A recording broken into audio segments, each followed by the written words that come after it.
فإن العبد المؤمن إذا كان في انقطاع من الدنيا وإقبال من الآخرة আল্লাহর নবী বলেন কোন ঈমানদার যখন দুনিয়া থেকে বিদায় নেওয়ার সময় হয় আখিরাতের দিকে যখন রওনা হয়ে যায় ওই ঈমানদারের আত্মাটা স্বাগত জানিয়ে আল্লাহর কাছে নিয়ে যাওয়ার জন্য আল্লাহর হাজার হাজার ফেরেশতা উপস্থিত হয়ে যায়।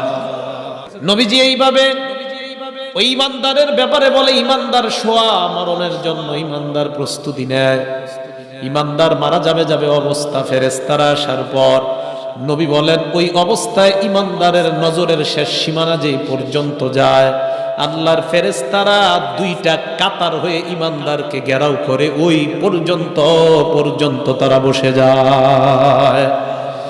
হাজার হাজার ফেরেশতাদের সাথে দুইটা জিনিস আছে। এক নাম্বার মাহুম কাফনুম মিন আকফানিল জান্নাহ, জান্নাতের কাফনের কাপড়। দুই নাম্বার ওয়াহানুতুম মিন হানুতিল জান্নাহ, জান্নাতের সুগন্ধি নিয়ে ঈমানদারের সামনে তারা এসে যায়।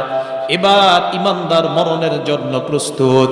নবীজি বলেন সুম্মা ইয়াজিউ ইলাইহি মালাকুল মাউত, এরপর ঈমানদারের সামনে মালাকুল মাউত এসে যায়। আল্লাহর নবী বলেন ঈমানদারের মাথার কাছে বসে যায়।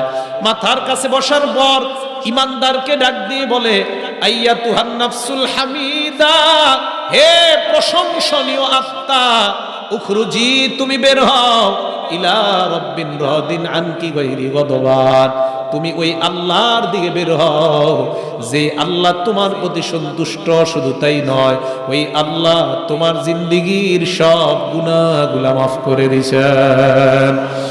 আল্লাহর নবী বলেন একটা পাত্রের পানি যেমন আস্তে আস্তে বের হয়, ঈমানদারের আত্মাটা মালাকুল মাউত ঈমানদারের ভিতর থেকে এইভাবে কষ্ট দেওয়া ছাড়া আস্তে আস্তে বের করে নেয়।